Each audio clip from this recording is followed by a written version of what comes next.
अगर आपने अभी तक हमारा चैनल सब्सक्राइब नहीं किया तो अभी सब्सक्राइब करें और बेल आइकॉन को क्लिक करके हमारी लेटेस्ट वीडियोस के बारे में अपडेट। अस्सलाम वालेकुम, हमारे चैनल में खुश आमदीद।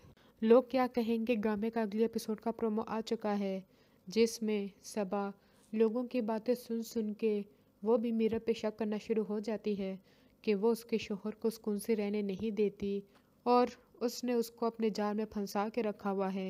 वो आहिस्ता आहिस्ता साद को समझाना शुरू कर देती है कि उसको उसके हाल पे रहने दें, उसकी इतनी फ़िक्र ना किया करें। साद भी परेशान होता है कि आखिर इसको क्या होता जा रहा है।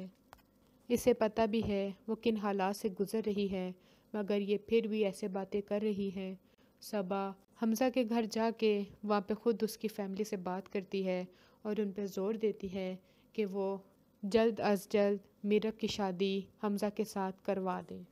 मीरब अपने बच्चों को इत्मीनान में ला के उनको सारी बात समझाती है और उनको इस बात पे राज़ी कर लेती है कि हमज़ा अंकल बहुत ही अच्छे इंसान है और वो हमारा बहुत ही ज़्यादा ख्याल रखेंगे। मगर हारून ये सब कुछ कैसे हो जाने देता, कमाने वाली चिड़िया को कैसे उड़ने दे सकता था। और वो खुद हमज़ा की फ़ैमिली से मिलता है तो उसे पता चलता है कि उसकी माँ इस शादी के हक़ में नहीं है। वो जाके उन्हें झूठ मूठ की कहानी सुनाता है, जिसकी वजह से वो ये ठान लेते हैं कि जो मर्ज़ी हो जाए, हम मीरब को अपनी बहू कभी भी नहीं बनाएंगे। और यूँ शादी होने से पहले ही मीरब की शादी ख़त्म हो जाती है। अगली वीडियो तक के लिए अल्लाह हाफ़िज़।